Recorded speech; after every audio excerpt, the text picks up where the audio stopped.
একটা জায়গায় যেতে দেরি হলে দেখবে অটোমেটিক্যালি পরের জায়গাটাতে যেতেও দেরি হয়।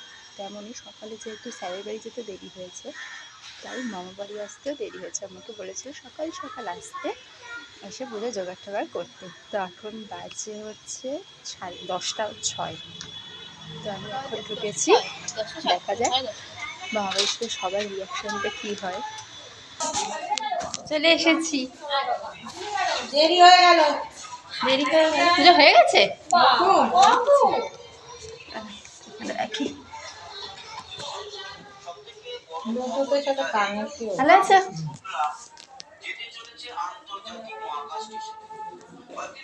শুনলে তো আমার আস্তে আস্তে পুজো অলরেডি শেষও হয়ে গেছে। এই দেখো, এইটা হলো আমার মামার বাড়ির পাড়ার ক্লাবের পুজো। আর এই ছেলেটা প্রত্যেক সময় আমার ভিডিওর মাঝে চলে আসবেই। এখানে তো রান্না বান্নাও শেষ, আর এই যে কচি কাচারা খাচ্ছে, এরপরেই বসবো আমি। কি আর করব বলো, কোনো কাজই যখন নেই, তাহলে শুধু একটাই কাজ বাকি রয়েছে, সেটা হচ্ছে খাওয়া।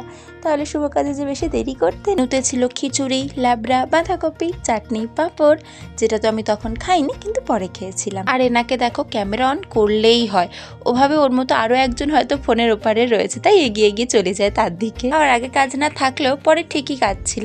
এই যে বসলাম তিন দাদুকে পরিবেশন করতে। তখন বাড়ির বড়রা আমাদের পরিবেশন করেছে, এবার তো আমাদের দায়িত্ব না ভালো করে পরিবেশন করে তাদেরকে খাওয়ানোর। আর দেখবে বাড়ির পুজো মানে সবাই মিলেমিশে কাজ করতেও খুব মজা লাগে, আমার তো ভীষণই ভালো লাগে।